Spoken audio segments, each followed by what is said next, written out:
I'm just like patiently waiting. I think we clicked it at the same time. It's Like, usually I'm like, me, and then Jack, where you at? How's it going, folks? Episode 77 of the Sports Desk, ladies and gents. Thank you guys for joining us this fine Wednesday night. A little early.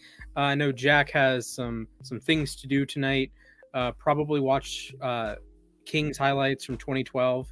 I wish. I do those all the time anyway. I'm wearing a 2014 shirt, actually. Is this 2014? I'm wearing 2021.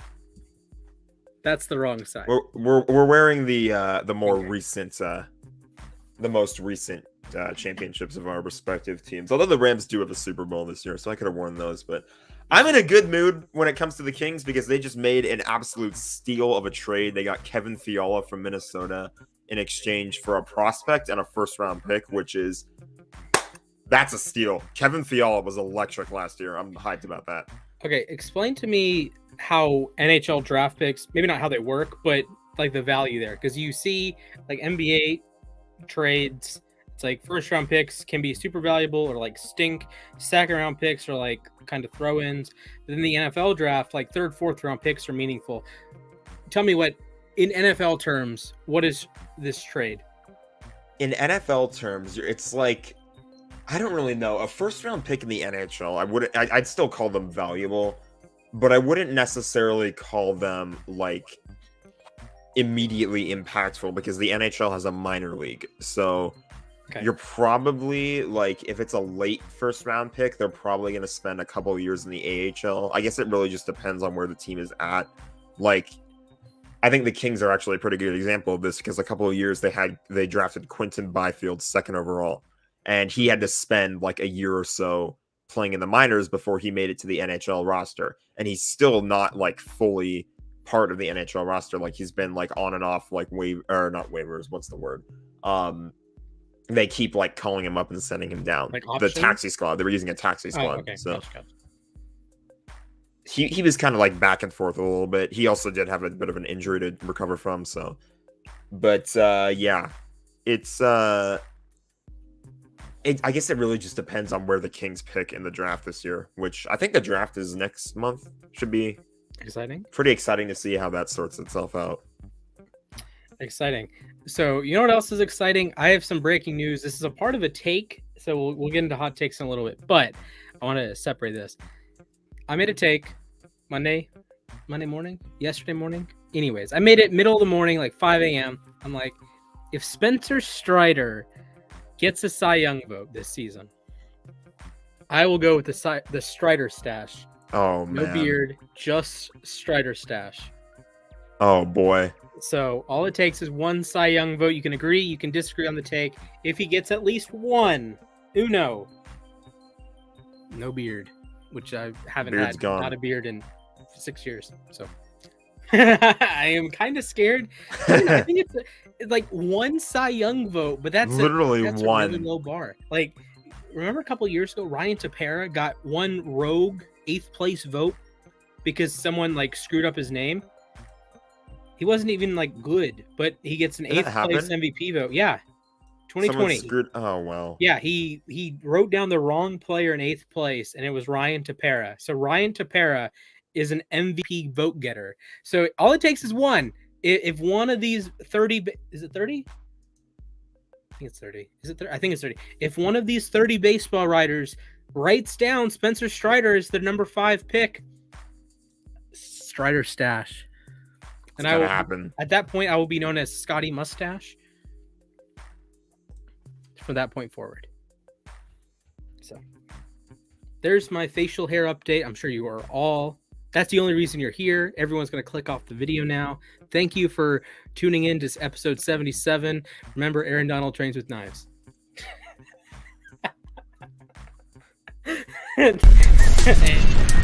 No, I'm just kidding. That joke felt necessary. All right. Should we go into hot takes? Yes, absolutely. Let's do it. Pick a sport. I guess there's only one real sport on right now. Baseball is the only WNBA is back. Do you watch the WNBA at all? Not Jack? really. I should. Okay. I feel like I should, but I don't really I've watched like a couple games here and there. Like I'm a UConn men's basketball fan, so like I know some of the women's players by proxy. So yeah, here we go. So pick a sport. We got football, basketball, baseball, hockey, fighting, crystal ball. Is there anything in the crystal ball? I think. Yes. Jack Mitchell. I don't know who that is. Who's that? Says both Mercedes finish inside the top 5 at Silverstone with at least one on the podium. I don't know what any of that means. F1 stuff. Like it's F1. It's basically yeah. So you do know something about it? No. I think that's Mercedes. All right. All right, we're just going crazy with the jokes today. I think Mercedes has been kind of getting better and better as the season has gone Mercedes-Benz? As of late. Mercedes-Benz. Yeah. Yeah, I'm trying too hard right now. I'm sorry. You are trying way too hard. All right, so I think they're both gonna. It's George Russell and Lewis Hamilton driving for them currently. I think they're both going to finish in the top 5. George Russell hasn't finished outside the top 5 this season. Wow. Hamilton's been up and down, but he's been getting better. He returned to the podium at Canada. It's a home race for everybody. It's a home race for the team. It's a home race for both drivers. So I think it'll be good for them. So we'll see. I don't know about a win, but I think they're going to be competitive at least. There you go. Okay. I don't know anything about F1, so there we go. Other than Lewis Hamilton exists. Been there. With college stuff, yeah. All right, let's go rapid fire. I made some baseball takes earlier today. You're going to say yes. You're going to say no. We're going to go boom, boom, boom, ba-doom, boom, boom. So, Michael Kopech plus Shohei Ohtani will strike out at least 13 batters tonight. At least 13. Yes. Okay. The Dodgers actually beat the Rockies today. Yes. They will beat the Rockies today. Bold take. Hunter Green silences Wrigley and posts a game score of at least 65. No. Twins Guardians will end with at least 10 runs. No. Sandy Alcantara will pitch into the 8th inning. No. Both Nick Pivetta and Alek Manoah will go 5 or more innings. Yes. Braves and Phillies score 9 or fewer runs combined. Yes. Spencer Strider will receive at least 1 vote for National League Cy Young Award. I'm going yes, just because I want to see you with the no beard. Freddie Freeman will hit a 415 plus foot homer tonight at Coors. Wow, at Coors. Banquet beer. Yes. All right. I'm going to go yes on that one. I'm making the take. I'm going to make it for a lot of points. 1,415. All right, there we go. Those are some baseball takes. You want to do rapid fire NFL takes? Let's do it. Rapid fire NFL takes. All right. Let's do it. Camso, one of our coworkers. Broncos will finish last in the AFC West. No. Trey Lance will win NFL MVP next season. Hell no. Whether I like Trey Lance or not, whether I like his team or not, he's gonna have to like start week 1 and just ball out, like throwing like 500 yards a game for that to even be a possibility. Shayel 167. Breece Hall will lead the NFL in rushing yards. Who? Frankie's gonna fire you. Breece Hall, done. new running back of the New York Jets. No. Jedi Master J. Jags have more wins than Lions this year. No. That's a bold one. I like the boldness there, but that's probably not gonna happen. A Raven will make the All-Pro or Associated Press All-Pro first team this year, and Splash will buy the applicable jerseys from the stake. Yes, and then the player will inevitably get hurt after you buy the jerseys. We are going to a solar splash hour. I said over 4.5 teams will repeat as division winners. I, as of right now, have the Bills, Rams, Cowboys, Packers, and Bucks doing so. Also, Tennessee should. Kansas City should. I think Baltimore takes the AFC North, though. So I would say, look, I know every year you get into this, well, everyone picks all of the teams to repeat. I get that. But I think this year, particularly in the NFC, the only one that I don't feel like 100% well, maybe not 100% confident in, but I'm very confident in the Packers. I'm very confident in the Bucks. I think those are 2 locks, but like, I think Dallas is probably better than Philadelphia. You're going to get better quarterback play. I think you get better coaching. You don't get better coaching. It's weird. Like, Philly has such a talented roster. I don't think we've had this conversation, but I'm going to show you Philly's roster. Go ahead. Let me pull it up on Our Lads. Our Lads is a tremendous website. I use it a lot in my articles for like looking at positions and whatnot. I super recommend it to anyone. It's a top, 10 website that I use. It's moving up there. But yeah, this Philly depth chart is surprisingly really, really good. And there's a reason Howie Roseman has a Super Bowl ring on his finger, and he might get a second one very soon, because this roster, if Jalen Hurts hits, we are talking about a 12-13 win team, if not more, because it's just that talented offensively, defensively. They are very good in the trenches. They have improved their secondary a lot in the last couple of years. They have great special teams, Jake Elliott. This is a super talented team. And I think there are legitimate studs across the board here. And let's go. You have Sirianni, who I think is a very good coach. Offense, AJ Brown. Sirianni's an underrated coach, I should say, because the way he got them into the playoffs too was just. Mm-hmm. Yeah, I think people are like, well, Staley's obviously the best rookie head coach. It's like, wait, no, he's not. It's Sirianni. Like, the Chargers had real expectations last year. The Eagles were like, okay, whatever. So you have a star receiver, AJ Brown. You have a star receiver, Devontae Smith. Quez Watkins was really good last year. He put up 700 yards as the number 2 there, and you slide him down to the number 3 role, and then you have Zach Pascal, who's a good player. You have Jalen Reagor as the number 4, number 5 receiver. Greg Ward, same sort of deal. John Hightower, same sort of deal. These guys that were wide receiver 2, wide receiver 3, wide receiver 4 last year are now, they don't have to be on the field. They can be wide receiver 6. Jordan Mailata is probably the single best value in the NFL just on his contract, because he is a stud at left tackle. He didn't play left tackle at all before, or didn't play football at all before coming to the Eagles. And he had, I believe he was the third highest graded tackle by PFF last year, behind Trent Williams and Tyron Smith. And he deserved every bit of that. And he is a superstar in the making. Landon Dickerson, a solid guard. Jason Kelsey, I don't need to say more. Isaac Small is a very good guard. Lane Johnson, I don't need to say more there. Dallas Goedert, top 6 tight end, depending on what you think of Kyle Pitts right now.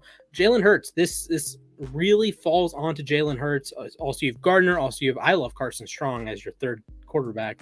Then the running back room, Sanders is a talented back. Gainwell is a talented back. Boston Scott does things for you. And then you look defensively, Brandon Graham, stud. Fletcher Cox, stud. Javon Hargrave, stud. Derek Barnett, he's all right. Kazir White, nice acquisition in free agency. TJ Edwards, solid pickup a couple years ago. Hassan Reddick, coming over from Carolina, a local kid. He went to Temple. I think that's an excellent pick. Is he overrated? Yes, but that's still an excellent pick. Then you have one of the top corner duos in football with Slay, James Bradbury. Avonte Maddox is a solid option in the slot. Anthony Harris is a good safety. They brought in Jaquiski Tart. Marcus Epps is fine. Kevon Wallace you can work with. And you have the rookies on that second row. Jordan Davis, top 15 pick. Nakobe Dean, first round value, got them in the 3rd round. There are just so many talented pieces. And then, like I said, Jake Elliott as your kicker. I think there's a chance they win 12 games. If Jalen Hurts pops, like, this is the team that could most resemble the 2019 Ravens from like playoff team to they could win the Super Bowl. I don't think they will. I need to see more from Jalen Hurts, but I think we've transitioned, I guess, here, but I think the Philadelphia Eagles will be a very strong team. And like, you check off the coaching box, you check off the defense box, you check off offensive line, you check off receivers. Like, the weak part of this team might be Jalen Hurts. And I think Jalen Hurts is like a middle of the pack quarterback. So if you are elevating everything else around him and he plays a little bit better, if Jalen Hurts is the 15th best quarterback in the NFL, the Eagles will win the division. If he's better than Mac Jones, He's better than Tannehill, Matt Ryan. He's better than those guys. They're going to win the division. I don't need him to be better than Derek Carr or Kyler or Lamar or Stafford or Herbert. I just need him to be better than Jameis Winston. Mitch Trubisky, Davis Mills. If he's better than those guys. If he's not better than Davis Mills, that's a problem. If he's the 15th best quarterback in the NFL this season, or 14th best quarterback in the NFL this season, if Watson Watsons, the Eagles will win the division. I would put points on that, but I can't quantify if Jalen Hurts is going to be a top 15 quarterback. I could do like PFF grade or something like that. I don't know. I think the Eagles have a star-studded roster, and I didn't realize how good the roster was until I did a bit of a deep dive into it. I think this is an exceptional team, and they are going to surprise some people. I think they're underrated, and I can see why they were sneaking into like top 15 power rankings, top 12 power rankings. I can see why people want to take them over Dallas in that division, because I don't love Mike McCarthy, and Dak to me is not so far ahead of where I think Jalen Hurts can be this season that I just don't trust Dallas to execute. Dallas is one of the few teams this year that instead of, trying to get better at football, they said, okay, we're fine. Like, no, you're not fine. This is an arms race. You're relative to the other competition. You're getting worse. The Giants got better. The Commanders got better. The Eagles got a lot better. And you're Dallas, you're kind of like, whoop-de-dig-em-a-doggone-do, right? It's like kind of like Tennessee, but I think Tennessee is a fundamentally better team and more well-run organization than Indianapolis is right now, and I like their roster construction better. I think Indianapolis builds their rosters backwards, but that's neither here nor there. I think Philadelphia will be very good this season. I do not want to see them on the schedule. I'm glad the Ravens got fourth place and are playing the Giants. The Giants are going to be better, but the Eagles are going to be a team to be reckoned with. And if you can trust Jalen Hurts to be a top 15 quarterback this season, I don't think that's a huge jump. He's in my 18 to like 20 range right now. I think it's really so. It pretty much just hinges on can Jalen Hurts get up there and play like that. And yes, it's possible. Yeah, and it doesn't even have to be an elite passer. What the best part about Hurts is he brings so much value as a runner that the Eagles are going to have a top 5 rushing attack. So that you push so far into that the passing game gets a little bit easier because you have to commit to the run. If you have 8 men in the box, guess what? You only have limited resources on the perimeter. That means A.J. Brown, single coverage. Devontae Smith, single coverage. Dallas Goedert, single coverage. So you are melting the candle at both ends for the defense that, well, you want to defend A.J. Brown and Devontae Smith and Dallas Goedert and Quez Watkins. You want to defend those guys, but you also have to allocate resources to stop the run. This is why Baltimore is very successful. This is why Tennessee is very successful. All it takes is 1 or 2 weapons, and all of a sudden, like the Ravens won 14 games. The Titans were the 1 seed this year, despite not having Henry for half the season. The Titans have made the playoffs the last 3 years. The Ravens won 25 games in 2 seasons when Lamar was healthy. And I think the Eagles can do very much the same thing. They had a winning record last season. I know they didn't beat any teams with a winning record. I guess they beat New Orleans. I know they didn't beat any playoff teams, but that's last year. They can be better. For sure. Okay. Kind of lost track of where we're at right now. My bad. Yeah, definitely. More hot takes. Do we have any more? I think we went rapid fire through all of them. We didn't go too rapid fire through that one, but well, no, I went rapid fire through several of them, and then I got hung up on the Eagles, or the division winners one. A lot of these are old. Like there's one saying the Jets go 13-4. Oh yeah. With one agreeing, 29 disagrees. 29 disagrees. 29 disagrees. Wow. And that's still probably good odds if you disagree with it. Like, I don't know what their exact odds are. I'm going to look up what their exact odds are, but let's see. Jets odds to go 13-4. Because the funny part there is, wow, the Jets are the most popular bet to make the playoffs. Oh my God. They are the 30th best odds to make the playoffs, but they are heavily bet. Okay, the problem with the 13-4 thing, there's actually several issues, But the hilarious part is, if they go like 14-3, you still lose. If they go 12-4, you still lose. So when you have a take that's so restrictive like that, they play Baltimore, Cleveland, Cincinnati, Pittsburgh, Miami, Green Bay, Denver, New England, Buffalo, bye week, New England, Chicago, Minnesota, Buffalo, Detroit, Jacksonville, Seattle, Miami. There is a chance, there is a very real chance that by week 6, I can close out that take. They could lose to Baltimore, Cleveland, Cincinnati, Pittsburgh, Green Bay. They could lose to Miami instead of Pittsburgh. Pick your poison. They could lose 5 of their first 6 games, or all 6 of them. Yeah. This is why that take could be done. So here's some advice if you're gonna make a take like this. Make one that says like they get X plus wins this season.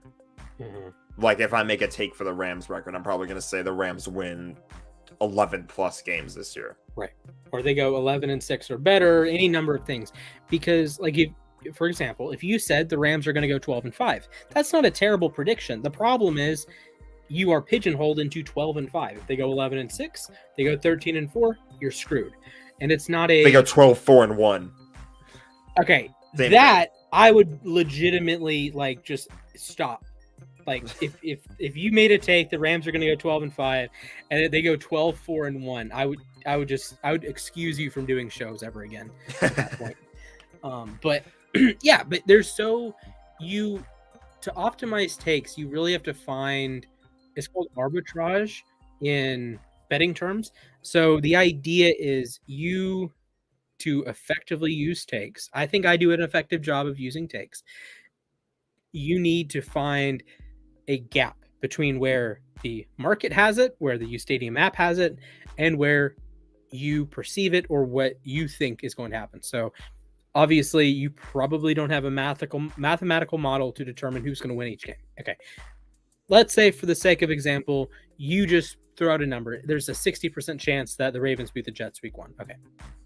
So you look at the uSTADIUM market and you ask yourself, okay, do they think there's a 60% chance the Ravens win that game? Is it 50-50? Is it like 70-30? What is it? And you need to pick on the side, and maybe you pick the Jets. Maybe you take the Jets because it's an 80-20 split, which I would imagine it would be an 80-20 split right now. Maybe you take the Jets side and you get better odds on the Jets, and all the Jets have to do is outperform your expectation by a little bit and you're good, as opposed to going on the Ravens and they have to also way outperform your expectation of just winning the game. So I think takes is a brilliant thing, and I think there's a lot of ways to like use it, and I don't want to say abuse it, but use it and like be smart with it, right? Make good takes and don't make dumb takes like some of the takes I make. Don't make a take saying that the Jets are going to beat the Ravens week 1. That could happen. That could happen. That is in the realm of possibility. And I think that's a take that... What's a more impossible one? Jets going 13-4? Yeah, definitely. Like that's one that I don't know where the line is on where you would just disagree with that take, or where you would agree with that take to get points, right? Because at least like the Ravens Jets, if it goes too far one way or the other, okay, then even if you think the Jets are going to win, you might pick the Ravens because the odds are good, right? Or you might pick the Jets because the odds are good. How many people would have to disagree on that take for you to say, I'm going to risk my 1,000 points to gain, I don't know, 50,000, 75,000, 100,000? Like, how many points would it take, a risk reward, for you to make that take? What do you mean by okay, so say I make a take for 1,000 points, you join the take, you disagree. We both have 1,000 points at stake, and we would both win 1,000 points if we're right. How many points would you have to win to make a take like the Jets are going to go 13-4? How many points would I have to be able to win? Yeah.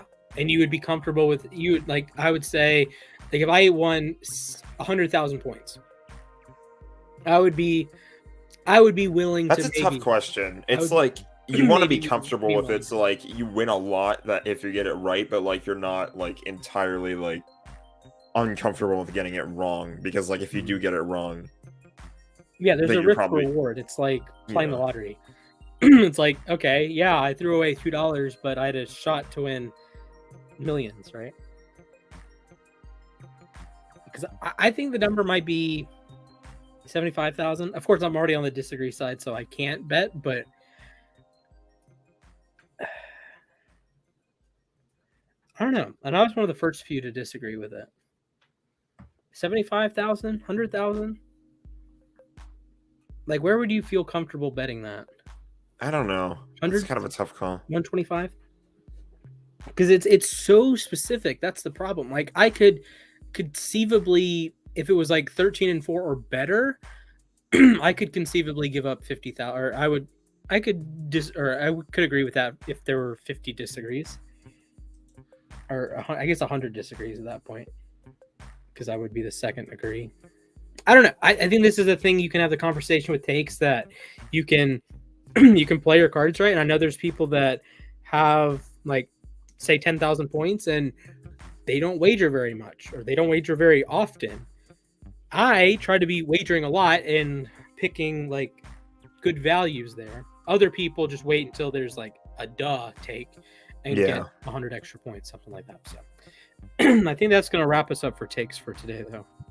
Yeah, we didn't spend 30 minutes on it like we usually do, or 40 minutes on it like we usually do. We almost did. I think it's more usually 40. Oh man, it feels like it. Oh man, it'd be a lot.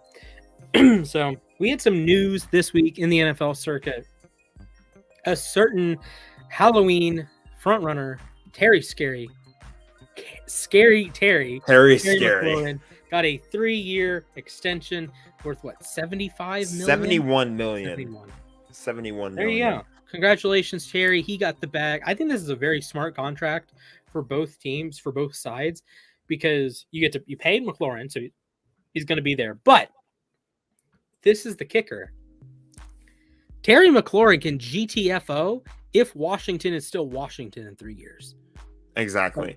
And this is still not tied to the franchise for 6-7 years. He's not like cuffed to this isn't like you remember what the Rams did with Jared Goff. Like, that was a 6-year deal. He was like locked in there no matter what. And that's why the trade was so like the before the Stafford trade, like the whole thing, all the talk was about he's stuck there, and like the Rams they can't find a trade partner willing to like take on all that money, and it's just like it like handcuffs you like crazy.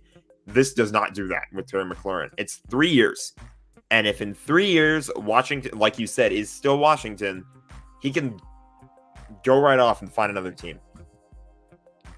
He will be just fine. And Washington also doesn't like, they don't sign him to like a major extension that like forces him to like, I'm having trouble wording this. That like it's not, he's still lineup. Like, what is he in like year 2 of his career right now? He's entering year 4. Entering year 4. So he's not, in fairness, he is on the older side. He was a 24-year-old rookie, so I believe he's turning 28 now. But it's not like you're giving like an unproven player so much money. He turns 27 during the season.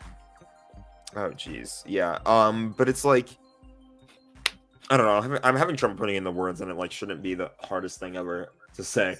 It's like you're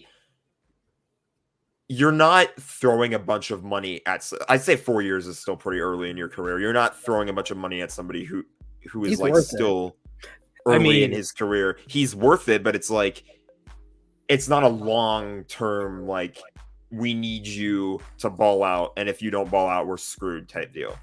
That's fair. And if he doesn't ball out, you can get out of it. You're not paying him in 2025, which is only 3 years away, which is Jesus. What?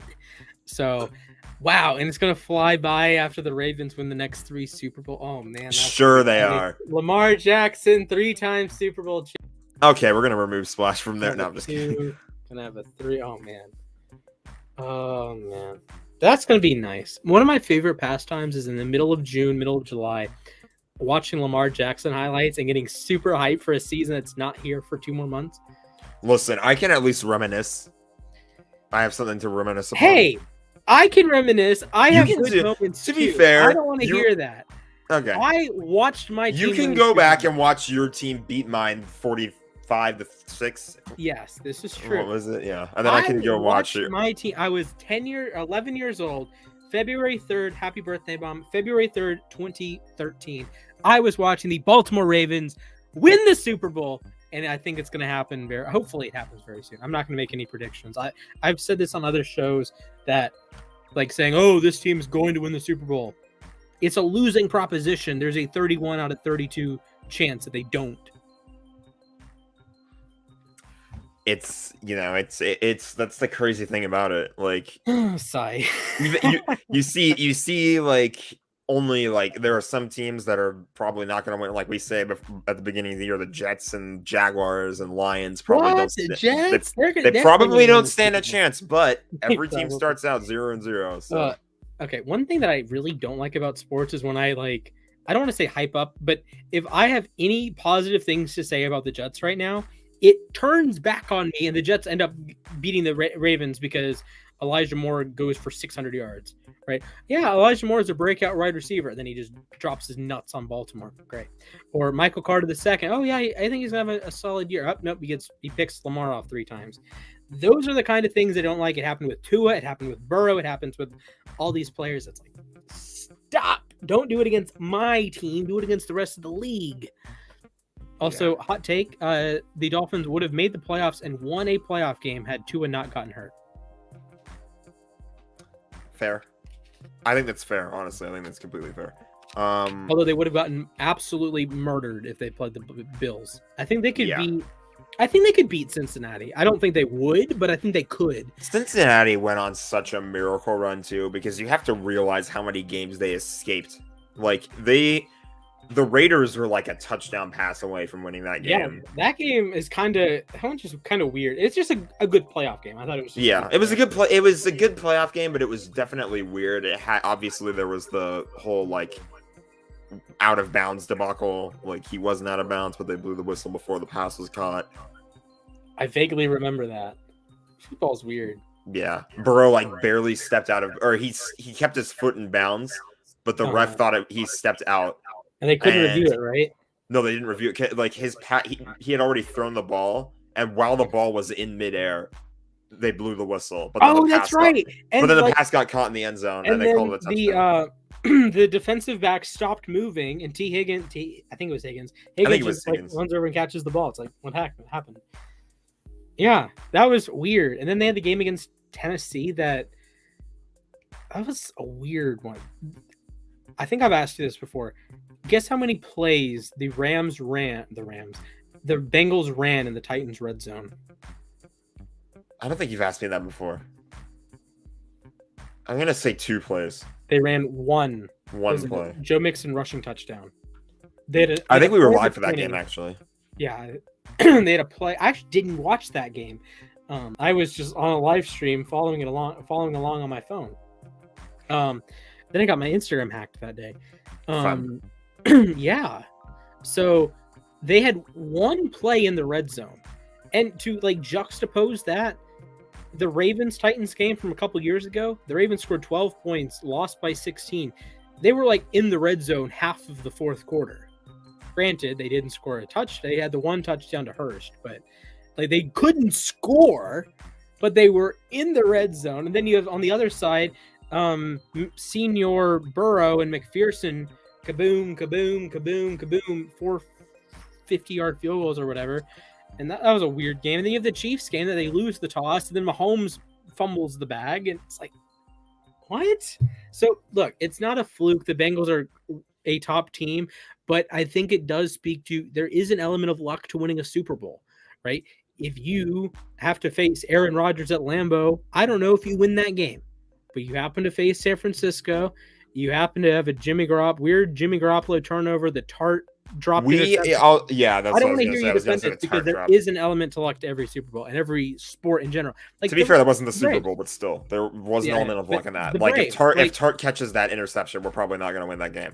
Like the Braves happened to hold Yordan Alvarez to a 100, 308, 200 slash line.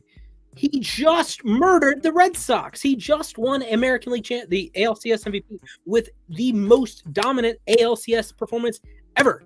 That's not hyperbole. It's a fact. He was unreal. And then he turns up to the Braves series, goes 2 for 20, gets a couple walks, gets a couple hit by pitches, and then injures himself on the fence in game 4 on the Soler home run.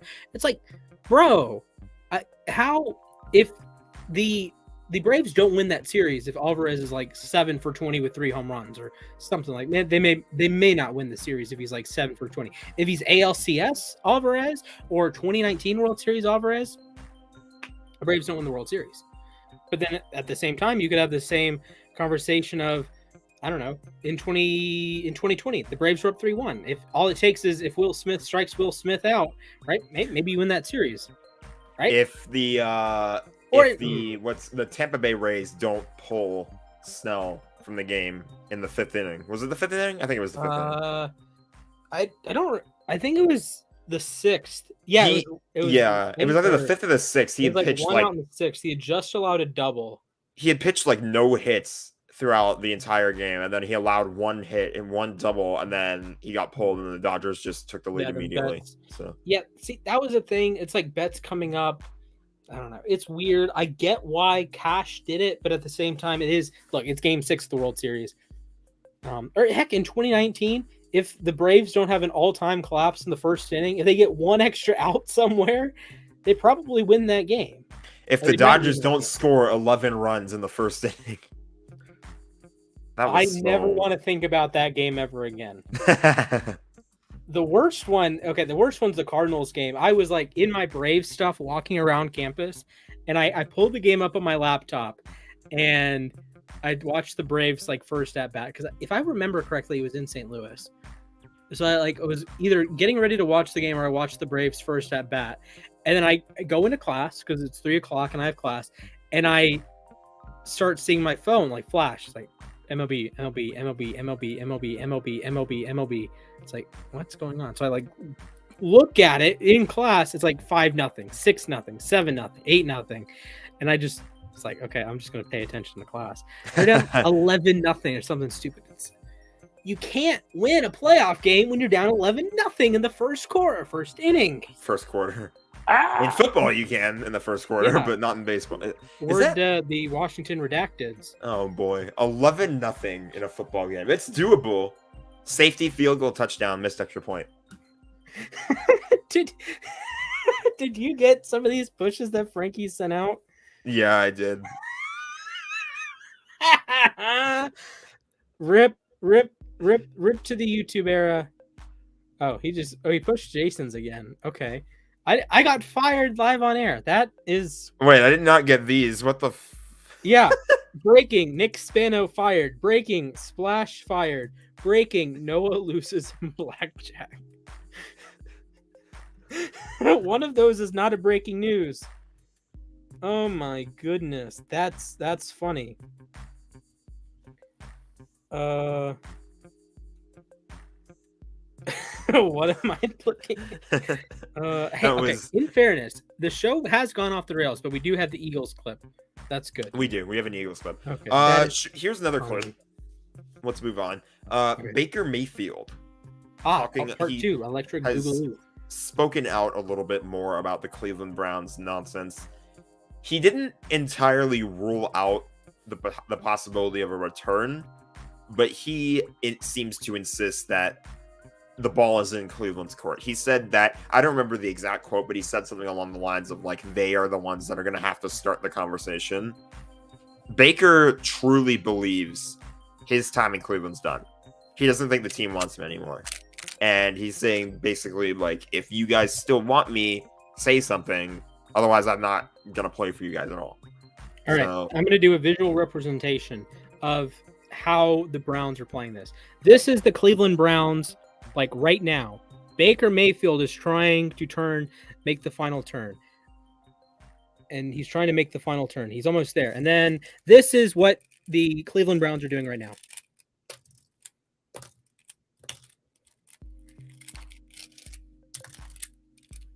Okay, I don't think you need to keep breaking the Rubik's Cube. We get the point. So this is what the Browns currently have. This is what Baker Mayfield looks like after the Browns have messed with him. He looks like a potato.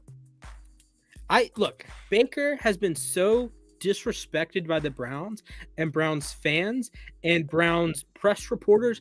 Everyone associated with the Browns should take a lap.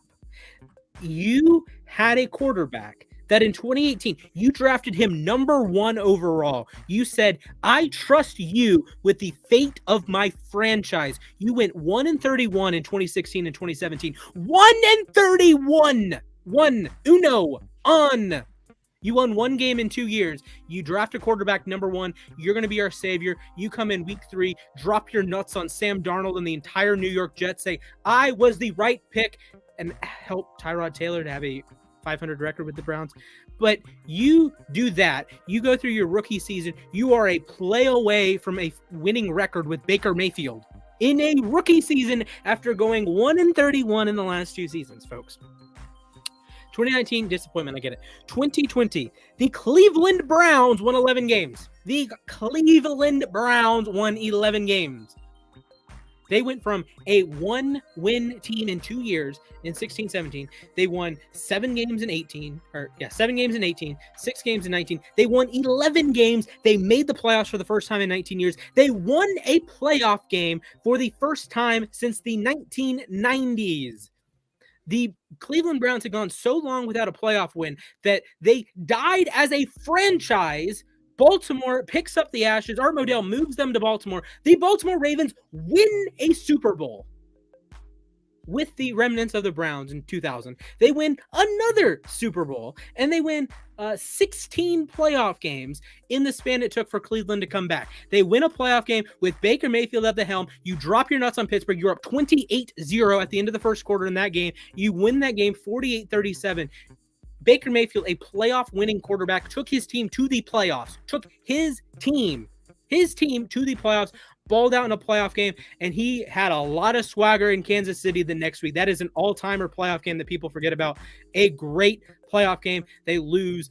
You get the weird Chad Henne nonsense at the end, and then they enter this season, and it's like, okay, well, Baker had a crazy good game against Kansas City to open the season, but you don't remember because he got hit at the very last play of the game, the last meaningful play of the game. He threw an interception. Oh, Baker sucks. Baker blew the game. Lick my balls. He had an unreal game, and he got hit as he threw, and it was all unraveled from there. He got hurt on that play, and the whole season, Baker Mayfield played 15 games. He went out week in, week out, for the Cleveland Browns, for your fans, for First Energy Stadium, for the owners, for the coaches. He went out and played his heart out. I know he wasn't good. I know he had the issues, but he put his heart and soul into the city of Cleveland. And as a Cavs fan and as an honorary Redacteds fan, I am ashamed that I share a fan base with people that have forgotten how good Baker Mayfield was at the end of 2020, how good he was in that playoff game, how good he was against Kansas City both times. You forget about it. He was very good in both of those games. He was excellent against Pittsburgh in the playoffs. You beat Pittsburgh at Pittsburgh in the playoffs. Hello, that is something to hang your hat on. Baker Mayfield went toe-to-toe down this stretch of the 2020 season and balled out to make the playoffs in the biggest play for the Cleveland Browns since they were a franchise, or since they came back into the NFL in 1999. The biggest play. What was the call? You have an all-pro caliber running back. You have another all-pro caliber running back. You have these all receivers. No, it was called Maserati. It was a Baker Mayfield quarterback run. He's not Lamar Jackson. He's not Kyler Murray. It was a Baker Mayfield designed run to put the Browns in the playoffs for the first time in 18 years. And guess what? Baker freaking Mayfield did the thing. He did the thing, and the Browns made the playoffs. And it was all thrown away within 15 months. They said, nope, we're going to go trade 3 first-round picks for a guy that we aren't even sure is going to play football this year. And it's just asinine that the Browns just essentially punted Baker Mayfield out of the door when he's I don't want to say a stud. I don't want to say a superstar. I was talking about him as a top 10 quarterback entering last season. And then he has a great game against Kansas City, and then he gets injured. And yes, the injuries, I get it. And yes, Deshaun Watson is unbelievable quarterback. The last time I saw him, he was the best quarterback in the AFC. I don't care about Patrick Mahomes for this. Deshaun Watson was the best quarterback in the AFC in 2020. And I get it. But then you just throw away Baker Mayfield. Why? You had a perfectly competent quarterback. This is why the Browns stay the Browns. This is why Juju should not have been raked over the coals as much as he was a couple years ago. The Browns is the Browns. Yes, the Browns is the Browns because the Browns do these stupid things, and it annoys the living hell out of me that they wasted a good quarterback. Baker Mayfield's a top 20 quarterback, in all honesty. He was injured, but you look at the last 8 games he was healthy. At the end of 2020, he was the number 2 graded quarterback behind Aaron Rodgers. Aaron Rodgers was MVP, probably should have been unanimous MVP, had the second best pass rating in the history of the sport, and number 2 is Baker Mayfield. For a half season. This isn't like, Sam Darnold at the end of 2018, or this isn't like Lamar Jackson at the end of 2018, or Lamar Jackson at the beginning of 2021 that I love that 3-week stretch. For half a season, Baker Mayfield was a top 5 quarterback in the NFL. He led his team to the playoffs. He led the Cleveland Browns to the playoffs. He led the Cleveland Browns to a playoff victory on the road at Heinz Field. The Browns scored 48 points that day. You know how many great, elite, all-time quarterbacks didn't score 48 points in a playoff game? Didn't score 40 in a playoff game? There's a lot of them. There's a lot of quarterbacks that have limited playoff success. Baker Mayfield has a playoff win. Kyler Murray doesn't have a playoff win. Lamar Jackson only has 1. If you want to talk, Dak Prescott has 1. Derek Carr has 0. I get it that you have the shiny toy in Deshaun Watson, which that's a whole nother topic, that you pay a guy $46 million a year. You don't even know if he's going to play for you. That's a whole other can of worms. But I think it's just, this is why the Cleveland Browns don't have a Super Bowl. This is why they've never been to a Super Bowl. This is why they haven't been to an AFC title game since the 80s. This is why they don't this is why there was a 50-year drought in the city of Cleveland. Now, the redacteds had some things to do with that. But there's a reason that the Cleveland Browns haven't been successful in anything, because they see success and they hit it with a baseball bat. They see success and they turn it into a mangled Rubik's Cube. So it blows my mind. It's almost like a Steelers fan or a Ravens fan or a Bengals fan runs the Browns. It is like pain amplified to 15. And I share a fan base with a lot of Browns fans. And it's sad to see how quickly they turned on Baker. It's sad to see how quickly they embraced Deshaun Watson. Now, I respect them for embracing their quarterback. I don't respect them for embracing what their quarterback did. But okay, but they just threw Baker Mayfield in the trash. And I don't like it. I think Baker has shown he has played at a good NFL quarterback level. He has been a Pro Bowl caliber quarterback in 2 out of the 4 seasons he had a shot in, really. He was very good in 18. He was very good for most of 2020. And it just, I don't want to say it blows my mind because it is the Cleveland Browns, but you're making life way too difficult for you. If you just stuck with Baker Mayfield and said, hey, this year's a wash, he was injured, guess what the Ravens are going to do? This year's a wash. Next year, we're going to be back. Guess what the Bengals did in 2020? This year's a wash. We're going to be back. Guess what the Pittsburgh Steelers did in 2019? This year's a wash. We're going to be back. The other 3 teams in your division, back-to-back years, said, all right, year 1 of this, our quarterback got injured. We have no shot. Welp, this year is done, but that doesn't mean we have to blow it up for the next year. Pittsburgh, 12-4, made it to the playoffs. Cincinnati, the year after the Burrow injury, they went to the bloody Super Bowl. The Cincinnati Bengals went to the Super Bowl. And the Baltimore Ravens, of course, we haven't yet to see what that second year after the injury, but they're running it back. They are saying, Lamar, we trust you. The Bengals said, Burrow, we trust you. Steelers said, Ben, we trust you. The Steelers made back-to-back playoff appearances. The Bengals are favored to win the division. The Ravens are favored to win the division. The Bengals are right behind them. They're favored to make the playoffs. So they decided they took 1 iota of success. 1 iota of success.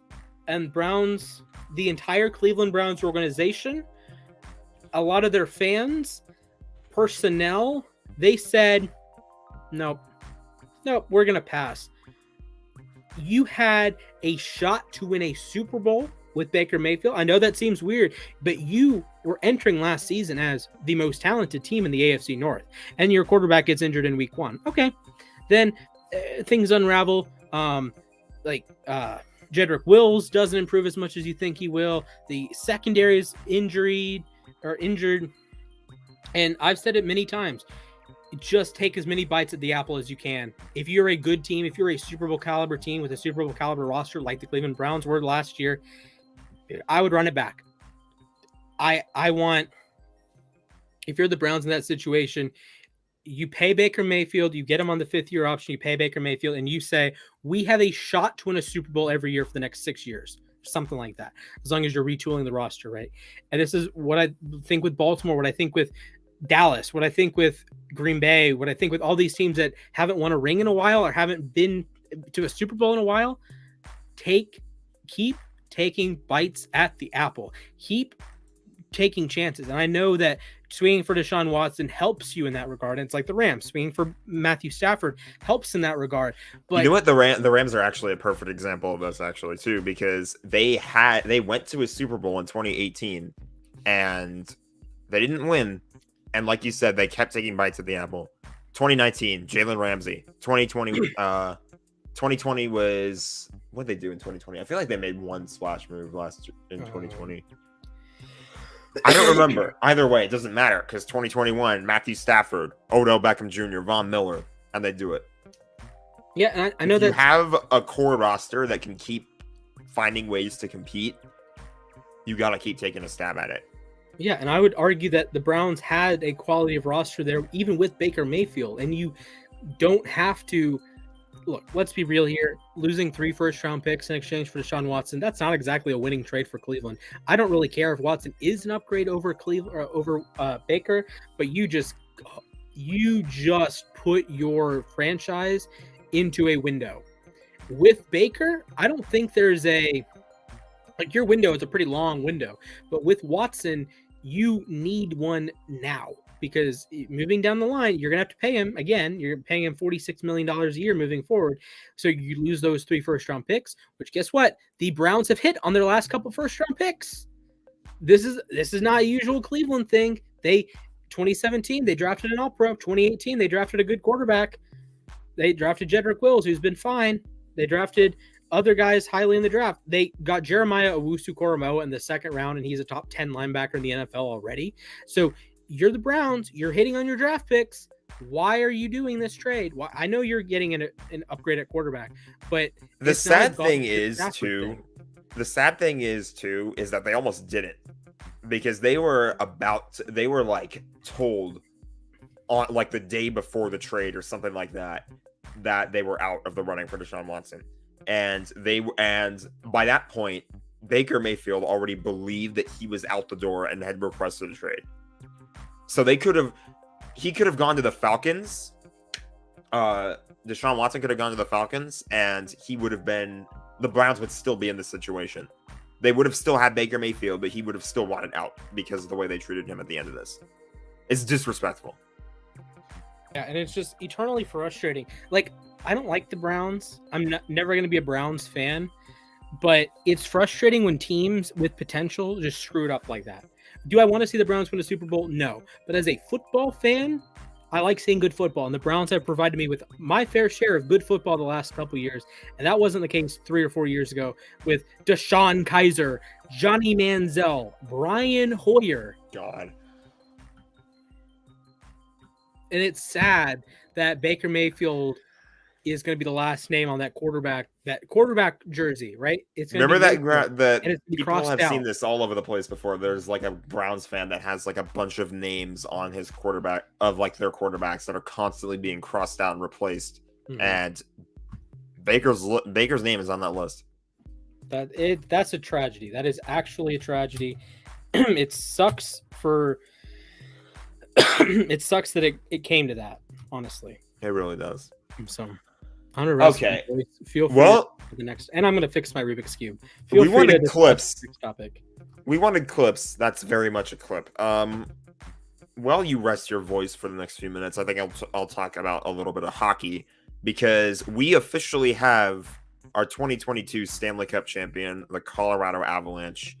The Avalanche won the series in I was about to say 4 games, I don't know why. 6 games over the Tampa Bay Lightning, which means Tampa will not three-peat. I wish Stefan was here so that I could brag to it in his face. But there's brag to it in his face that his team only won back-to-back. And made it to 3 consecutive Stanley Cup finals. And might be back again next year. Probably, honestly. I think there's a pretty good chance they could be back next year because a lot of their team is coming back for next year. I've been saying throughout pretty much the entire Stanley Cup final, before it even, honestly, like I think in the conference finals, I've been saying that Colorado's too good. I feel like there's just too much scoring. Teams can't keep up with it. Like, their opposition was the Edmonton Oilers in the Western Conference final. Edmonton was being absolutely carried by Connor McDavid. And McDavid was helping out guys like Draisaitl, was helping out guys like Evander Kane. Just everyone on Edmonton, it was evolving around Connor McDavid. And Connor McDavid, he was scoring goals in the series. It didn't matter. Colorado was like just outpacing them so much in terms of scoring. And like goaltending too. I think what convinced me that they were going to win the series was when Darcy Kemper got hurt and Pavel Francouz comes in to back them up, and they're still dominating games. It's like you just could not slow the Avalanche down. I didn't think Tampa Bay was capable of doing that. Braden Point was constantly in and out of the lineup. Stamkos was, I don't know if he was hurt or whatnot, but he was not playing like himself. I also want to talk about a certain guy named Nikita Kucherov, because what Kucherov did during the final seconds of Game 6, his stick broke. And typically when your stick breaks in hockey, the equipment staff is on the bench. They're right there ready to immediately give you a new one. That was not the case.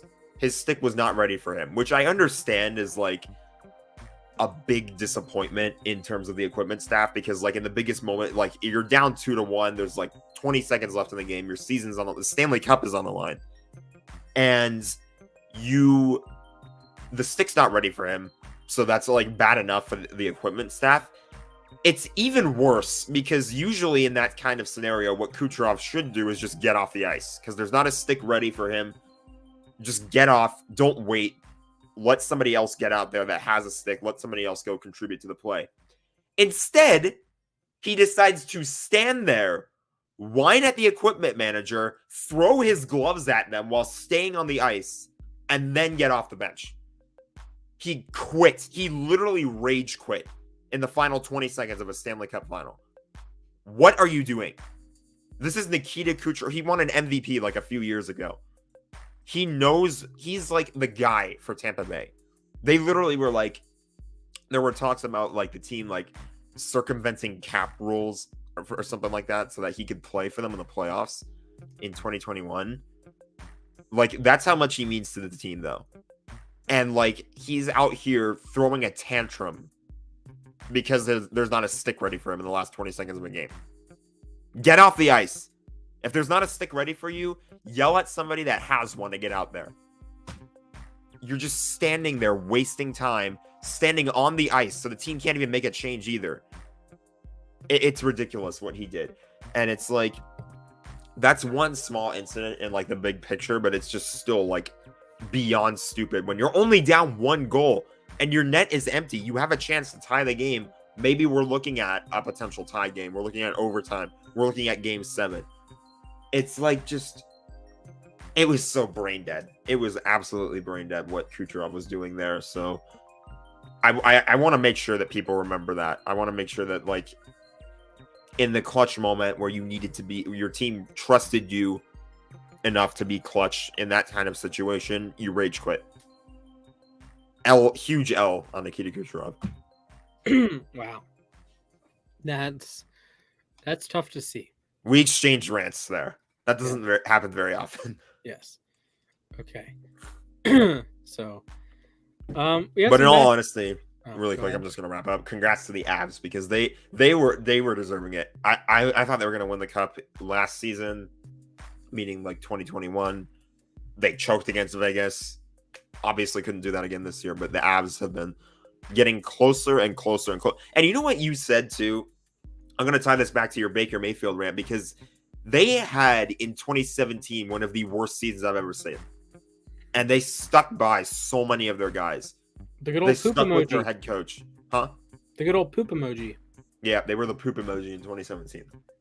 And they stuck with their core. They stuck with their head coach. Despite how terrible of a year it was, they decided it's not the end of the world. We have the talent. We just need a little more help. And we need to, I don't want to say rebuild, but we just need a little bit more pieces.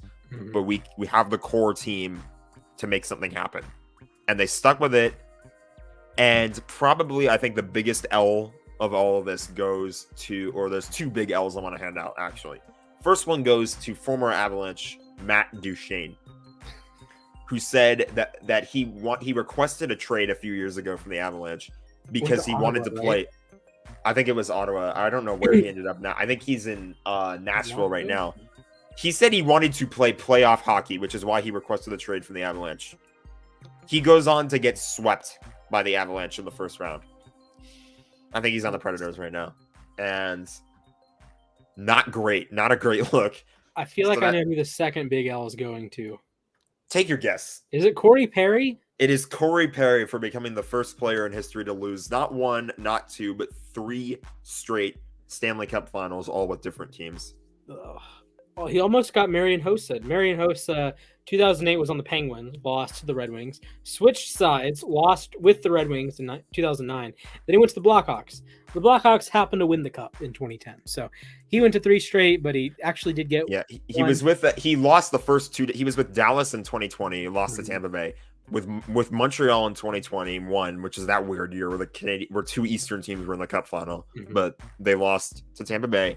Joins Tampa Bay, switches sides, and then this just happens to be the one year that Tampa Bay loses, and he's on the Lightning. I was going to say Brandon Cook's disease, but wait a minute. It is Brandon Cook's disease. It is. Brandon Cook's lost. He was on the Patriots. He lost to the Eagles. Then he goes. He was on the Rams. He lost to the Patriots. Then he loses to the Patriots. If you can't beat them, join them, and then they probably get worse. Oh man, that's an all-time stat. 3 straight Cup finals, but you lose all 3 of them. And this isn't even like a Buffalo Bills thing. This is individual player. Yeah, 3 different teams. That crazy stuff. Wild. I think I touched on. I don't think there's really too much to talk about right now in terms of hockey. I touched on the Kings trading for Kevin Fiala. That's, as biased as that sounds, it's honestly probably the biggest news there is right now because I saw it. Kevin Fiala is damn good though, so I'm really happy about this trade. He's gonna fit well with guys that we have like Philip Deneau, Victor Arvidsson, Trevor Moore. The Kings look good. The Kings look really good, and I think they're gonna be back in the playoffs. Speaking of the playoffs, a couple of these NBA stars did not make the playoffs last year, but they are in the news. John Wall is heading to the Los Angeles Clippers, apparently. Russell Westbrook is re-upping with the Los Angeles Lakers. Kyrie Irving is re-upping with the Brooklyn Nets. Bradley Beal is not re-upping with the Washington Wizards. He might want to go to New York. I don't know. Everyone is linked with New York. I believe the Beard is also becoming a free agent as well. I believe you are correct. James Harden forced his way out of Houston, forced his way out of Brooklyn, and now just declines his option. Okay, at a certain point, look, I know players probably don't care about what their team gets in return because you get, the Brooklyn Nets got James Harden in a trade, and the Philadelphia 76ers got James Harden in a trade. That's a W. If you're James Harden, you're assuming your team got a W and you don't care about your old team. But is there any player in recent memory that has ruined franchises, just sucked the draft capital out of a franchise for worthless endeavors as much as James Harden? It's really crazy to think about that too. He forces his way out of so many of these different situations, and what has he even done to show for it too? What?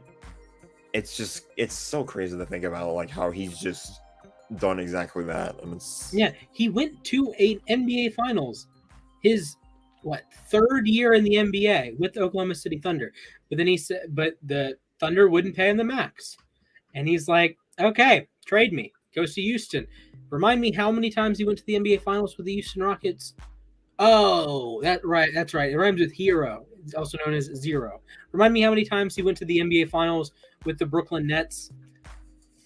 That's right. I don't think he even played a full season with the Brooklyn Nets. Yeah, he was off. He played like half a season in 2021, half a season this year. Remind me, how many world championships did he win with the Philadelphia 76ers? Oh, darn, zero. So you help Houston out with the trade. You also help the Cavs out with that trade. Thank you. You help the Nets out, in theory, with the Ben Simmons trade. And now you're like, okay, I don't want to say diva here, but it's just as kind of screams diva in my opinion. Yeah, I mean, obviously he can't control what other teams trade for him, but like you're just ruining franchises at that point. It's like now I think about James Harden as like I don't really care how good he is. It's like one of those guys where just trouble follows him everywhere. It's like I'm a little bit worried. I hope the Lakers don't go after him because the Lakers were about to have a lineup with Kyrie instead of Westbrook. I'm actually happy that things played out the way they did. Maybe as like an overall like NBA spectator, okay. I'm a little disappointed that this kind of feels a little bit anticlimactic as like after all this talk, I end up just staying put. You think? But I made a whole video about it, and like all of a sudden Kyrie re-ups with the Nets. I just wanted Westbrook to stay. I'm happy with it because I didn't care where Kyrie went. I just didn't want him on the Lakers because I actually went. Kyrie would be fun. It would be fun to watch, but they have won a championship together. Just saying. I don't like the whole. I'm not a fan of like what Kyrie did about like. I guess it was like under different circumstances playing in New York City, but I didn't like how like the team only had him playing road games because of like he didn't want to get vaccinated. And it's like I didn't want that kind of thing to like bleed into the Lakers. I didn't want to like it's his choice whether or not he wants to get vaccinated. I'm not like attacking him for that, but it's like if I'm the GM of the LA Lakers and I sign a player, I want that player playing all 82 games if they're not hurt. If they're healthy and able, I want them playing every single game they can. Right. I don't want somebody to have to miss half my schedule just because of a medical choice they made. That's fair. Okay. A weird comparison. How do you feel about MLB players that lose their passport and can't play in Toronto? That's a bit of a more interesting one. Obviously, I think MLB rosters are big enough to the point where you can make up for it. Okay. And it's like there's only one team in Canada. So it's like good point. It's probably not as bad as it would be in the NBA's case. Like obviously I would still want them to play if they can, but it's like NBA rosters are what, like 15 men max? Yeah. And like baseball has like 40-man rosters. You can more than make up for it in baseball. So it's like I would still want them to play, but it's not like we're losing as much. And it also kind of, I guess, depends on who the player is too. Like Kyrie is supposed to basically be the centerpiece of the Nets right now. Well, you have Durant, you have Simmons. You have Durant might be on his way out. Simmons is like I don't know, man. Simmons hasn't played a game of basketball in over a year now. He's really freaking good too, but he does. I feel this is a mental health thing. I think for Simmons, like if Simmons could just, if it was 2K world, Simmons would probably be a multi-time All-NBA player, like multi-time, like first, second team All-NBA player. He is a stud. He is a star. He is a superstar. I know he doesn't shoot well from 3-point or from the free throw line. I know he has flaws, but he is really freaking good. But just, I don't know if it's just playing in Philadelphia, now going to Brooklyn, that it's just wearing on him mentally. But if he went to, like, say, New Orleans or Phoenix or I would say Utah, but Utah's fans are a little cuckoo. If Portland, if he went to a smaller market, I wonder if Ben Simmons would have been more successful. Yeah. Like there's some players that like just don't function in one, like either small markets or large markets. There's some that don't function East Coast versus West Coast. Like I was listening to the Dodgers Braves broadcast the other day, and they're like, "Do you think Trey Turner could be a target for the Braves if they don't want to pay Dansby?" And I'm like, "Wait, what?" First of all, I'm paying Dansby, but second of all, and they went into this like, well, Trey seems to have made it clear that he doesn't like playing on the West Coast as much as he does play on the East Coast. I'm like, where did this come from? And they're like, he's from North Carolina. He played with the Nationals for so long. And I'm thinking, what? I don't really understand that. Like the Freeman stuff, like Freeman not wanting to leave Atlanta and he gets screwed over by his manager or his manager. Should we talk about that actually? Because there's that's a perfect segue too. And it's like, there's a bit of an extra little tidbit that we found out. Like you told me literally right before the show. Yeah. Apparently his agent did not tell him about the Atlanta Braves final offer to him before he ended up signing with the Dodgers. And that kind of sheds a little more light on the whole situation, in my opinion. It's just so weird. Like, what are you trying to accomplish? I guess I don't know how agent compensation works here, but I would imagine it's something to the effect of, if Freddie makes more money, you make more money. The problem is Freddie's not going to end up making more money because of Los Angeles tax or California state taxes.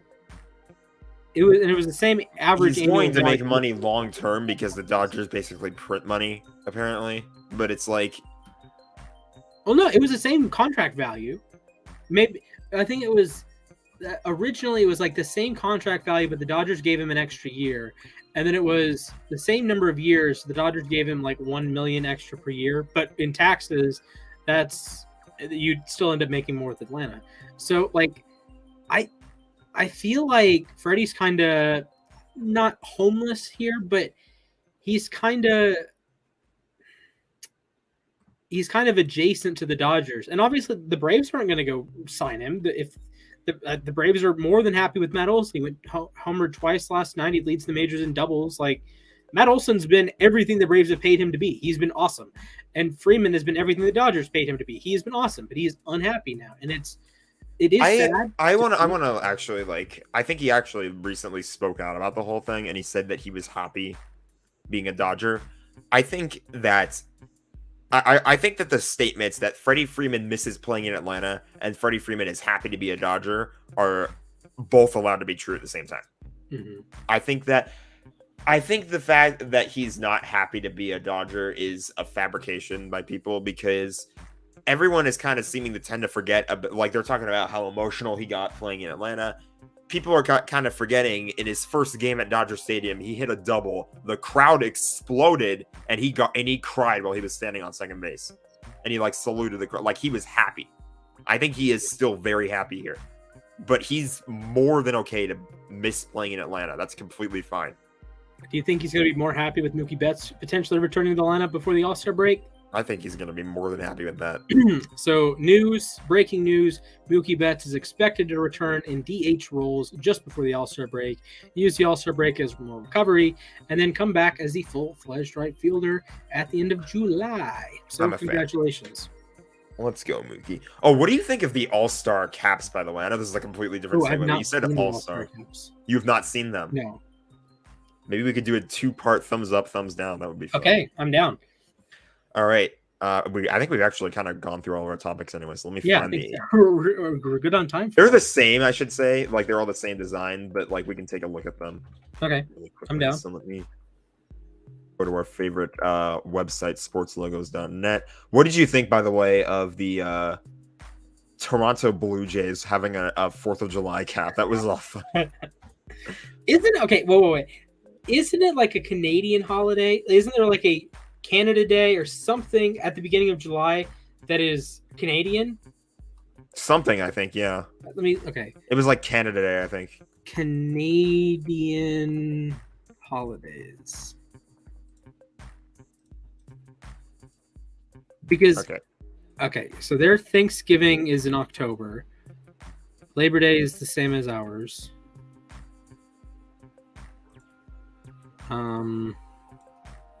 Like they have some day. Okay. Yeah. Okay. July 1st is Canada Day, so like they can celebrate because I'm not sure how similar it is to like American Independence Day, but it's a day to celebrate the country, right? So they can celebrate their Canada-ness July 1st, while us Americans celebrate American-ness on July 4th, the next Monday. So like you can have the fancy hats, but it was weird that there was a Stars and Stripes variation of the Blue Jays hat. Yeah, that was really weird. Because there's no stars, well, I guess there are stripes. There are no stars on the Maple Leaf flag. It's all just right. Maple Leaf. Also, shout out to the Mariners for killing the Orioles. Okay, so first of all, here is the workout cap. So this is like, I'm imagining pregame. Okay, so this would be... These are okay, I suppose, but you just like slap the star next to the logo. And it's like... I like the A's one is kind of cool because the star replaces the apostrophe. Yeah, that's cool. Yeah. Oh, man, these kind of... Hey, if you replaced it with asterisks, then we would have the Los Angeles Dodgers in 2020. We're going to have the Braves in 2021. Or we're going to have the Astros, too. The Astros do a better job of this because people have made their logo like that before, so... That's actually funny. Would you buy any of these? Actually, I don't think I've ever gotten your opinion on this. How do you feel about owning sports stuff that isn't your team? I wouldn't usually spring at stuff that's not my team. Okay. Because yesterday when I reported with Jason, shout out to Jason, I wore a Tigers shirt. I wore a Braves hat and a Tigers shirt. We've definitely talked about it before. I know that much, but okay. Yeah, okay. So these are the workout caps. Do any of these? I was going to say, do any of them like tickle your fancy? I think the Braves one's kind of cool. They're okay. I don't think I'd spring for jumping at the Dodgers. I think it'd be cooler if they had like, say, a star. Like the Braves obviously have their logo here, but it was like Braves front, star, maybe star in the back. Maybe. Okay, here's the actual in-game caps. I believe they're going to be wearing the actual All-Star uniforms in the game this year, which is a W as long as they look good. Because last year there was that whole debacle of... Yeah. They did not look good at all. I'm glad that they wore them in the game. I think that was cool, but like I don't like that they looked like fart. So they look like fart. Okay. Here are the caps. First of all, we have yet to know what the actual uniforms look like. So good point. I guess one team might be black, one team might be white. This looks like an off black or something like that. Okay, there are a couple of these that I would wear. Like I would rock the Braves in all black. I already have like all white. I mean, I don't know. Okay, look. I'm just gonna be honest. I think it'd be cool to own like a piece of memorabilia from all 124 major league or major sports teams. Like I just think that'd be cool. Like particularly hats would be cool. Hats would be cool because like baseball, obviously you have all the hats, and then like every other team sells hats as like merch. So yeah, and like of course I'd have like a couple Ravens hats, several Braves, several Red Wings, several Cavs hats. But it would be cool to like I don't know, see if like something matches. Like get it. Like Yankees hats are iconic. Pirates hats are usually very good. Several teams have good colors. The Dodgers have very good colors. The Giants have very good colors. St. Louis has classic colors. Like there's so many. Like Tampa, I had an old Tampa Rays hat. That was great. Texas, big fan of. I have a Washington hat. I think I either have a Diamondbacks hat or I was like about to buy a Diamondbacks hat like 10 years ago. I have a White Sox hat. Very nice. It's the old font, like Sox across. I have a Rockies hat. Like I wore them during the 24-hour live stream. Like I don't think I saw all your hats because I fell asleep. So this is a valid point, but Marlins have nice hats. I think hats are an underrated aspect of fandom. I think you can get hat racks. You can wear hats, of course. I try not to mix and match teams or mix and match cities because then that ends up being weird. But if the colors match, like say, I don't know. I can't think of one because the weird jerseys I have are like hockey jerseys that are green, and I don't have any green hats. So I ended up just wearing like my standard like Braves I hat. guess in like I could get away with wearing a Rams jersey and a Dodgers hat. Oh yeah, that's fine. That's fine. But all of my teams That's are like an example. So like if I'm wearing a Ravens hat and a Cavs shirt. Do you mean two different like cities? Just with matching colors? Yeah, like if you I don't know, say green like if you had I don't know, like Astros hat, Browns shirt, that'd be a little weird. I don't know. It's hard. I can understand why most people are fans of the same city. Yeah.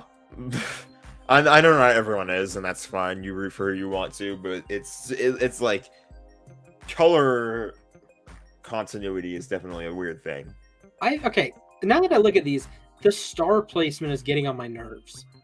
I don't know why the stars are placed differently on each team too. Like I don't know. One that I'm like okay, so some of them are on the left side, some of them are on the right side, some of them are in the top right like Boston, some are in the bottom right like Baltimore, some of them are integrated into the logo like the A's. Like the A's one looks really sharp. Like I'd wear that. Royals, like the Royals one just looks like there's so many of these that are just that one looks like an asterisk. Yeah. Pirates, Padres, they look or like they look like when there's like a TM on the logo. Like yeah, when there's a TM on. Yeah, I don't have an example on my hat, but like if you like when you play MLB The Show, you have like the TM trademark. Duh, they're trademarked. So I don't know. They're fine. I have a Red Wings jersey too, Mom. With a Braves hat. Yeah, I mean the Red Wings or the like there's no Atlanta hockey team now, so yeah, I think the Braves hat could work. Maybe. Okay. So that's a look at the MLB All-Star hats. I think could wear my Miguel Cabrera shirt with a Tigers hat or with a Red Wings hat. I could do that. Right, I think we should move on to thumbs up, thumbs down. I think so. I have a slideshow set up for this, but we should probably. I think you might have to put the graphic up. I'll do that actually, really quick. But you might have to handle like sharing the screen and whatnot. I think you can do that though. So basically what we're doing for thumbs up, thumbs down this week, I uncovered an old email that I sent to myself just for like file sharing purposes of a bunch of concept designs that I made for NFL team fields, like the end zones and whatnot. And I was like, some of these are just so bad. Some might be good. Some of these might be bad. Remind me when we're done to get the poorly drawn NFL logos that I made. Oh yeah, I made those forever ago. I have to update some of them, but yeah, I had caca for the Seahawks. It was like neon green. It was like you made the helmets. I made logos. That's right. That's right. I made logos a while ago. I made like super abstract cardinal or super abstract birds. Ooh, that was I'm honestly surprised that ended up doing as well as it did. Okay, let me mute the tab audio really quick. Slideshow. Oh, I can share my screen still. Okay. All right. Let's start with your Ravens. We from Baltimore. I'm a big fan. It might be cool if one of the sides had like Raven eyes, like the downward facing Raven. That logo is always weirded me out. Yeah, but I think it would look cool in the end zone. Maybe you could probably pull it off. I love the Baltimore Shield. I have a. You do or don't? I love the Baltimore Shield. You love? Okay, good. Yeah, I have it's Maryland flag, but I have the Maryland flag like an ornament up there in the corner.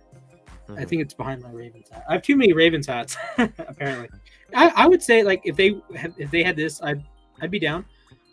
Yeah. Although my all-time favorite end zone design is when they had the Mo in Baltimore gold for a Ravens fan that died. Yeah, that was really classy what they did. I lost, but still have it. So I don't remember. They've used it a couple different times. I think it was a 2020 thing. Okay. I would give it a thumbs up. I would. I like it. I like what I did with it, so I'll give it a thumbs up. Your rating is the one that matters more than mine because I'm the one that made all these. So Right. okay. Panthers. This is a fun one. Okay. I think I should say, by the way, what I tried to do with a lot of these is like no solid color end zones. Okay. I like it. I like the fonts. I think that's just me liking the Carolina fonts, I guess. Yeah, the fonts work well for this. The Panthers at Bank of America Stadium use the NFL logo in the center, as far as I can remember. Yeah, that irks me. I do like having the Panthers logo there. You move the NFL ones to the corners. I think it's nice. I would have to get used to like the NFC AFC logos in the end zone, but those could also be like on the 25s. That would be cool as well. Not all of them. So like you'll see in some ones I put the NFC or AFC logo on the 25-yard line in place of an NFL logo. So like I do different things with it. I had like a little system going in my head. I like how this one turned out though. Yeah, I think it's good. Okay, what do we have next? Packers. I have 3 Packers ones. This one, I just made their end zones cheese. I'm a fan of this. Obviously, it's not practical, but I am a fan of this. How do you feel about? So there's like green and darker green, like. I know what you're talking about. Like the Packers don't paint the inside of their logo. Like they just paint the yellow and the white. No. I mean like between the 10-yard line and the 15-yard line. Oh, I don't care. It's like lighter green. Like, how would you feel about if teams like had like alternating colors?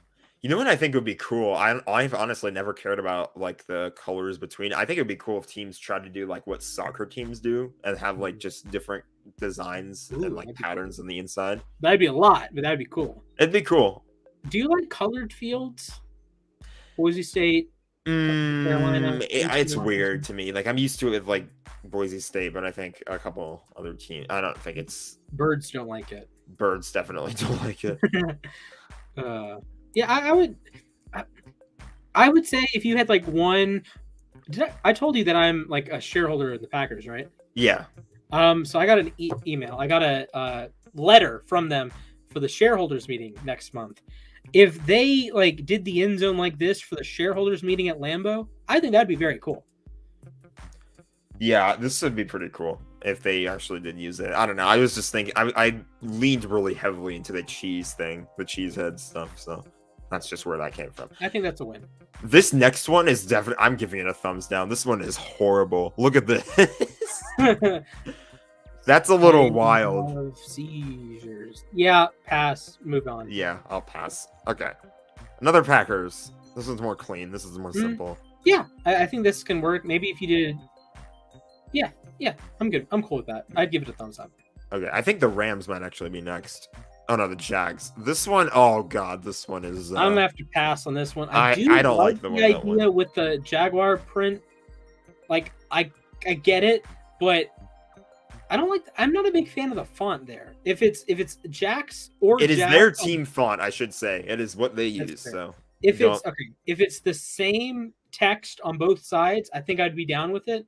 But I don't know. I kind of wanted to try the JAX initialism. So okay, are you a JAX guy or a JAC guy? I'm a JAX guy. Because there's some people that are JAC guys. I know there are some that are. Stab myself. Yeah, it's like I think it's got to be JAX. Like there's the ones that make me mad. JAC for Jacksonville. There's a couple like minor ones like BLT for Baltimore or HST for Houston that are like okay, whatever. You know what I don't like is LOS for Los Angeles. It's got to be LA every time. And then just LAR or LAC or LAK or LA, whatever. LAD, LA, whatever. LAK for the Kings. Just we have too many teams to count. Denver, when the Chargers, they have to be LAC, but when it was like SDG was that. It was weird. It also bugs me like how sometimes teams like only have 2 letters. Like there's NO, there's SF. NE, GB. Like, there's a couple that you can like work around, like New England, NWE. Like okay, what? Yeah, NWE. That's weird. I don't that like weird. It. Pittsburgh. Okay, if you abbreviate Pittsburgh PGH like the airport code, look, I love the airport code. I like airport codes a lot. Do not do it for the Pittsburgh sports teams. Please, it's PIT. Buffalo's good. Cleveland's good. Vegas, are you an LV guy or an LVR guy? LV. Okay. LVR, I can get behind a little. I would do LVR if it's like, there are times when like I like want to do, because I know like the NHL, what they do with some of theirs is they don't, not every team, like the Kings, like are just LA because there's no other LA team.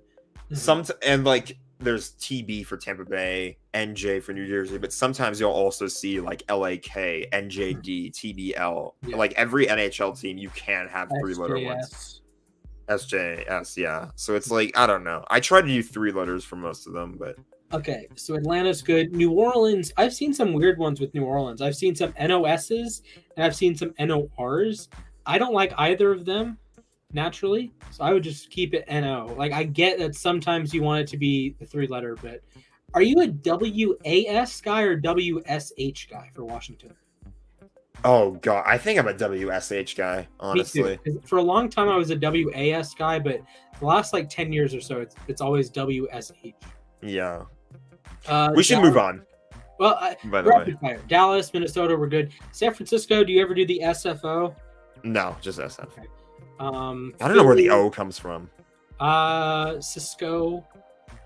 No. Okay. Seattle, Carolina, Giants, Lions, Rams, Bears, Packers.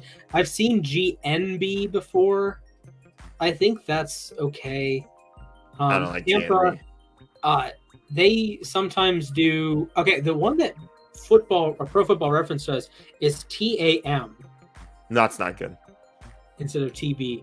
And then Arizona, are you an I guy or a Z guy? I'm it depends on the team, because you know what's funny is the Arizona Coyotes actually, like, everybody was putting their initials as ARI. Like, you would tune into the game on like NBC or something and it would say ARI, but they actually had for a brief period an alternate logo that said AZ in it. So it's like they were constantly using the one that everyone wasn't using.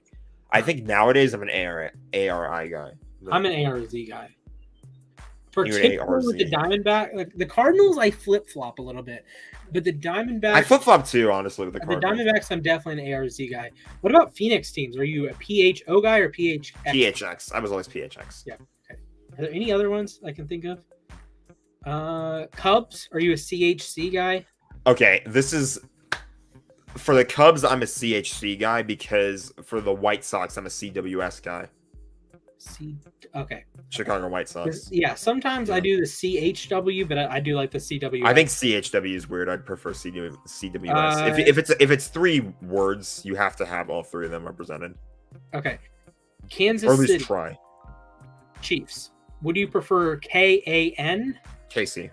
Well, yeah, but if you had to do it 3 letters, would you just do KAN or would it be? I would do KCC if it was 3 letters. I don't like that. That one's a little bit weird, honestly. Now that I say that out loud. Colorado Dodgers, San Diego ST or SDP is a little weird. Tampa is TBR. That's a little weird. Texas honestly, I thought like for the Rams, LAR was a little bit weird. Mm-hmm. That takes a little bit of getting used to. Yeah, that one definitely took getting used to because it was just LA. Then the freaking Chargers came over. So. All right.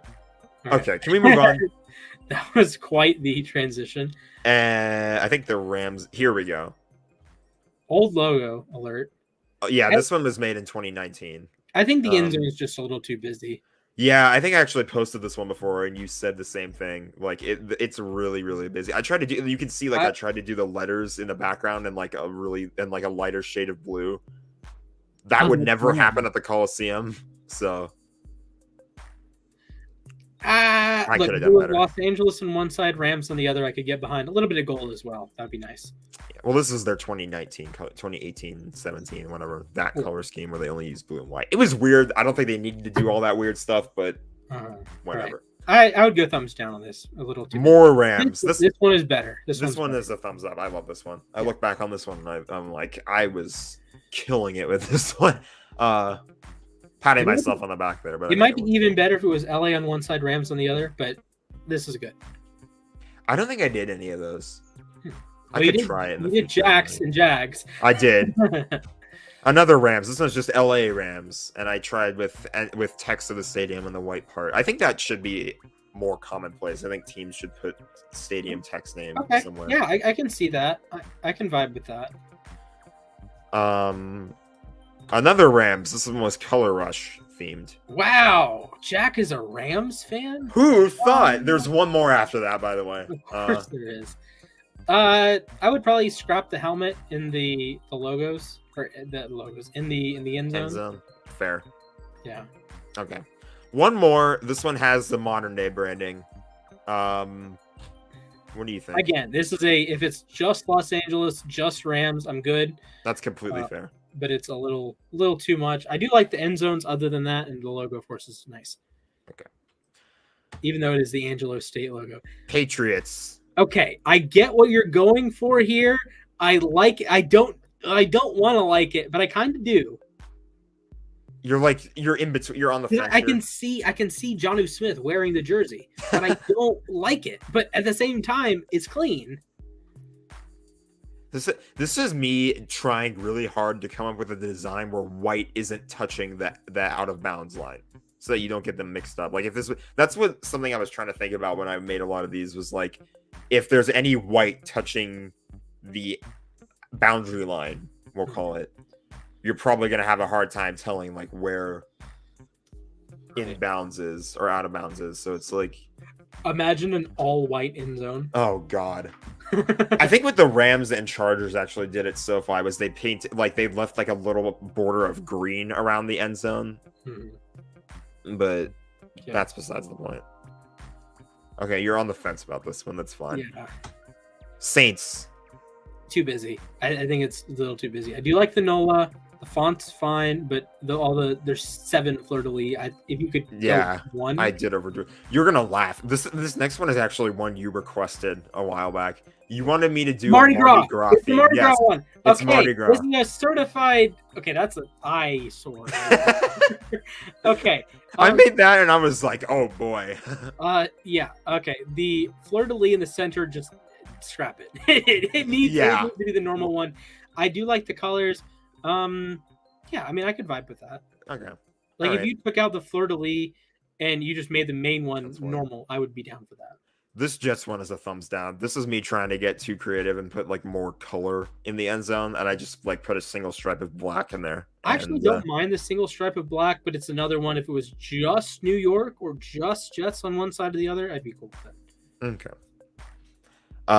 Symmetry, I think, is kind of what I tend to go for here. Not perfectly symmetrical, but enough. Obviously, too, they would never have the New York Jets logo in the middle because they share a stadium. So, although they do it at SoFi, but I think the process is different because it's like what they do at MetLife is they like have like a puzzle pieces of turf in the end zones. SoFi just repaints it every time. So, Eagles. A little too busy. Better font than they do have now, though. True. Yes, this is a little bit outdated because they have a new. I don't know. Just a touch busy. Yeah, I didn't really love this one too much, honestly. I would say if you scrapped the NFCs and the Eagles logos in the end zone, it'd be cool. Okay. That's probably what it'll be next year. Also, if you put Steelers A for Philadelphia, you don't deserve rights. Okay, the Steelers one this one's wild. This one's absolutely wild. This is what I wanted the Mardi Gras one to be. I think this is good. I don't hate it. I think it's better than what they have. I just think it a little bit crazy, but I think maybe a little too much. Sense in a sense. Maybe, but I think it's good. You know what it reminds me of is like when you go to like all those arcades and you see the carpeted floors there. That's what it reminds me of. Or when you go to an airport. Yeah, I like it. Okay, I'd like it. Another Steelers. This one's more clean. This is a good one. I wouldn't be surprised if they like just did that the next year. Yeah, I hate their current end zone design, so I probably could have made more Steelers ones. So looks good. There's that. Yep. Seahawks. This is a fun one. I made the 12-yard lines blue. Okay, love the 12-yard. I don't know how I feel about it because it's like that could interfere in play. Yeah. It's I don't know. But it's like you think about the Cardinals, they have like red outlines on their 20-yard lines. Okay. Yeah, okay. I'm cool with it. I'm cool with it. Maybe if it was just like a darker green. What if, what if it was their action green? Yeah. Oh god, their action green. That would stand out like crazy. Okay, one side is action green, the other side is blue. That would be something hilarious. I would hate the asymmetry there though. Like that would drive me nuts. Okay, I would say, yeah, I like the 12th man. I do not like the 12 logos in the corners. That just seems a little overkill. Okay. Maybe I could just put their front-facing bird in the end zone that they have now. That one also throws me off, by the way. Goodness. Yeah, that logo is creepy. Well, okay, I think there's one more here, which is just a generic Pro Bowl field. I do. Now that I look at it, I do not like the A and the N functioning as the capital letter there. I had to give it a shot. That is just funky. I don't even know what they use now. I don't know if it's just like generic. It says Pro Bowl or something. I don't know. That's weird. That is so bizarre. I've never seen that before. Maybe you would have to use it with the same font. I think with the same font it would look better. Yeah. Or perhaps just yeah, I don't think I've ever seen American or National spelled out. And if it's AFC, NFC, it's just the same font, just red or blue. Yeah. Huh. That's funky. Maybe I could revisit that one in the future. Sure. All right. That's it. Okay. A lot of these suck. Some of them should never see the light of day again. Then you post them on YouTube. Okay. Yeah, they're there on YouTube now, so everybody can go back and look and laugh at me. But yeah. Have you seen V for Vendetta? I see it, yeah. All right, have I seen the movie? No, I have not. Oh, it's great. I watched it 2 summers ago. Excellent. Highly recommended. Do you have any movie recommendations for our wonderful audience? Oh boy. I don't really have any good movie recommendations right now at this point. I don't know. I can't really think. This sounds childish, but I was like all over Sonic 2 when that came out. Okay. So, yeah, I guess we'll go with Sonic 2. I don't know. I didn't say it because it's like, I guess it's kind of a kid's movie. It's a video game movie, so it's like not like something. Okay, so I have 2 movies. One's a classic, one's a new one. Okay. First, Hustle has Adam Sandler in it. It's available on Netflix. Then second is Clue, 1985. Board game movie adaptation, yes, I'm guessing. The board game movie adaptation. Banger. All right. So that's my 2 cents there. There you go. Thank you guys for watching episode 77 of the Sports Desk. I'm Splash. He's Jack. The Andrew Whitworth episode, we'll say. Yeah, sure. Yeah, the Andrew Whitworth episode. He wore 77. Yes. So yeah.